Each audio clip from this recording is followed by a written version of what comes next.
बैठिए, मैं देता हूँ। अशाचं निघून जा ना पाकिस्तान मध्ये, कशावर आता इथे? मेरी कौम चिल्ला रही है, कोई मदद करने को तैयार नहीं है, कोई गलती नहीं है, ये गद्दार बोलते हैं मुझे। अरे मग छत्रपती शिवाजी महाराज की जय म्हणतो, औरंगजेबाला गाला लावतो, औरंगजेबाला गाला लावतो। अध्यक्ष महोदय, कुछ मुस्लिम लड़कों ने स्टेटस लगाया औरंगजेब रहमतुल्लाह अलैह का, ठीक है, आपने उस पर केस किया। मैं पूछना चाहता हूं, उसके बाद डॉक्टर प्रकाश अंबेडकर गए उनकी कब्रिस्तान पर, फूल चढ़ाया और कहा किसी में दम है तो मुझ पे केस करके दिखाओ। क्या इस देश में दो किस्म का कानून चलता है? अगर किसी ने स्टेटस लगाया तो उस पर केस कर दिया गया, और एक आदमी चैलेंज कर रहा है, आप उसको कुछ नहीं बोल रहे हो। ट्रेन में जो हादसा हुआ ना सर, इसी वजह से हुआ है। जो नफरत फैलाई जा रही है, 24 घंटे एक ही काम है कि किसी तरह से मुसलमानों को हिंदू भाइयों में बदनाम करो, ये चीज लाओ, ये लाते हैं ऐसी चीजें। अध्यक्ष महोदय, पूरे देश में अध्यक्ष महोदय, ऐकून घ्या। अध्यक्ष महोदय, हालत ये हो गई है कि अब किसी को बुर्का पहन के दाढ़ी रखकर ट्रेन में सफर करने का भी दिल नहीं हो रहा है कि कब कौन किसको मार देगा। अध्यक्ष महोदय, मेरी कौम चिल्ला रही है, कोई मदद करने को तैयार नहीं है, कोई गलती नहीं है, ये गद्दार बोलते हैं मुझे। जो गद्दार खुश है, नाथूराम गोडसे की फोटो लगाई जा सकती है, गांधी जी के खातिर का प्रचार किया जा सकता है। अध्यक्ष महोदय, ये सब जानबूझ करके, अध्यक्ष महोदय, ये सब जानबूझकर किया जा रहा है। ये लोग देश का माहौल खराब कर रहे हैं। ज्या औरंग्याने छत्रपती शिवरायांच्या स्वराज्याच्या विरुद्ध, धर्मवीर संभाजी राजेंच्या विरुद्ध कटकारस्थान केलं, स्वराज्याचा जो एक नंबरचा शत्रू होता, त्या औरंग्याचा स्टेटस ठेवून राज्याचं वातावरण खराब केलं गेलं जातं। अध्यक्ष महोदय, या लक्षवेधीमध्ये आपण बघत असाल राज्याच्या विविध ठिकाणी अध्यक्ष महोदय या अशा पद्धतीच्या पोलिसांनी कारवाया केल्या आहेत। अध्यक्ष महोदय, तुम्हाला लक्ष द्या, अध्यक्ष महोदय, आपल्या राज्यामध्ये असे काही लोक आहेत, असं नाही चालत, जे अध्यक्ष महोदय वंदे मातरम म्हणत नाहीत, पण अध्यक्ष महोदय जेव्हा मिरवणूक काढली जाते तेव्हा सरतन से जुदा असेल की अध्यक्ष महोदय औरंग्या माझा बाप आहे असे सांगणारे हे काही लोक आहेत। अध्यक्ष महोदय, अध्यक्ष महोदय, बैठिए, मैं देता हूँ, बैठिए, आप मैं देता हूँ, बैठिए, आप बैठिए, मैं देता हूँ। बसा तुम्ही, काही लोक अध्यक्ष महोदय, बसा बसा, हे मुद्दामून बोलतायत। अध्यक्ष महोदय, बसा, जागेवर बसा। एवढाच आहे।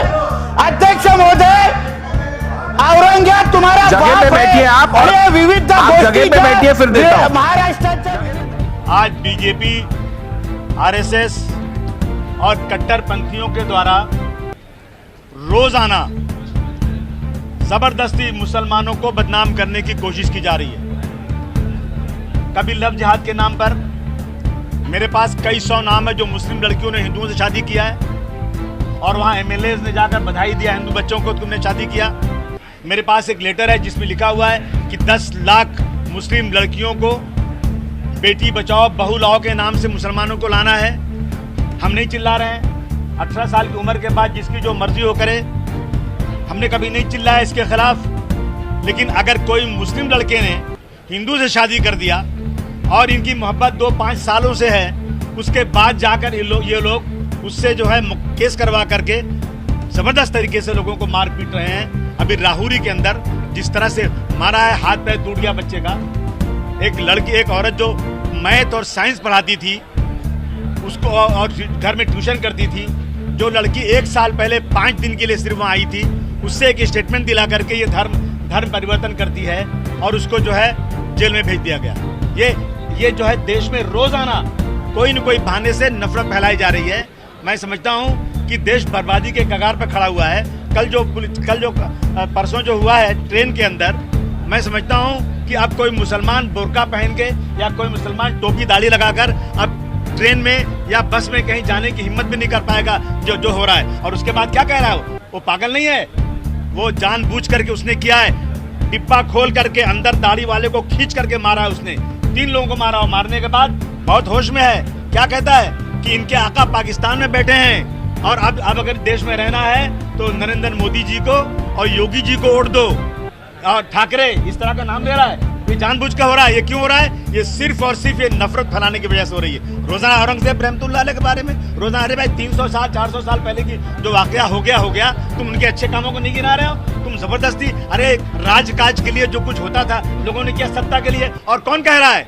औरंगजेब रहमतुल्लाह अलैह की बुराइयां कौन गिनवा रहा है? जिन्होंने बाबरी मस्जिद को शहीद किया और कोर्ट ने कहा कि बाबरी मस्जिद को तोड़ना एक क्रिमिनल एक्टिविटी थी। उन्होंने कहा बाबरी मस्जिद में मूर्ति रखना क्रिमिनल एक्टिविटी थी।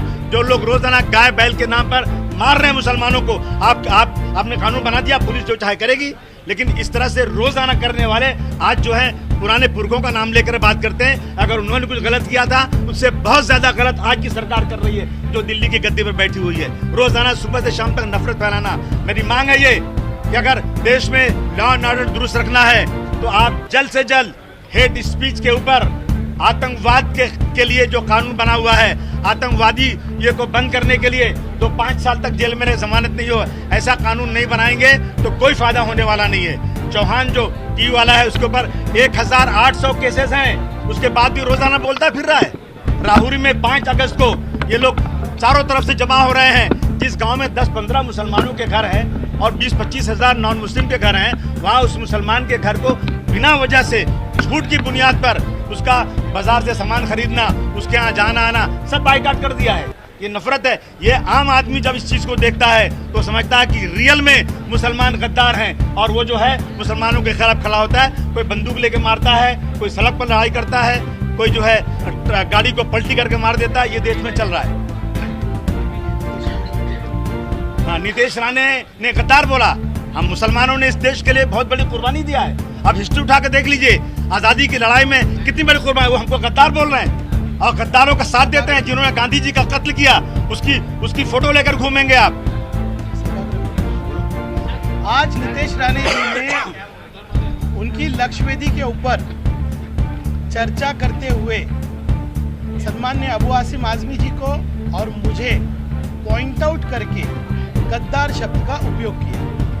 हम इसी मट्टी के भूमिपुत्र हैं, छत्रपति शिवाजी महाराज को मानने वाले लोग हैं। आज सभागृह में वारंवार सन्मान्य अबू आसिम आजमी जी को ओपन धमकी दी जा रही है और गद्दार शब्द रिकॉर्ड पे गए, लेकिन अभी भी उस शब्द को निकाला नहीं गया और नीतीश राणे जी को कोई तंबी नहीं दी गई। अगर सभागृह जैसी पवित्र जगह पर दो लोक प्रतिनिधि जो लोगों से चुन के आते हैं, लोगों का प्रतिनिधित्व करते हैं, हर समाज का प्रतिनिधित्व करते हैं, उनको ओपन धमकी दी जाती है, उनसे गद्दार जैसे शब्द से संबोधित किया जाता है।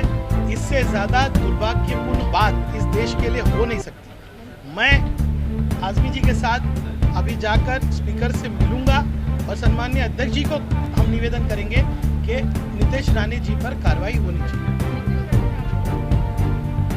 सभागृह के पटल पे अपनी लक्ष्यवेदी पे चर्चा करते वक्त हर सदस्य का अधिकार है कि वो उस पर चर्चा मांगे। सन्मान्य अबू आसिम आजमी जी ने उस पर बोलने की अनुमति मांगी, जिस पर नीतीश राणे जी ने उनको और मुझे पॉइंट आउट करके कहा ये लोग गद्दार है। ये दूसरी बार नीतीश राणे जी ने कहा किया है। पहली बार एक बार उन्होंने मुझे पॉइंट आउट करके गद्दार कहा था, इस बार भी उन्होंने गद्दार कहा। ये उनकी मानसिकता है, ये उनकी मानसिकता है, उनके दिमाग में ये भरा हुआ है। इस मानसिकता से लड़ने की जरूरत है, ये इस विचारधारा से लड़ने की जरूरत है। ठीक है।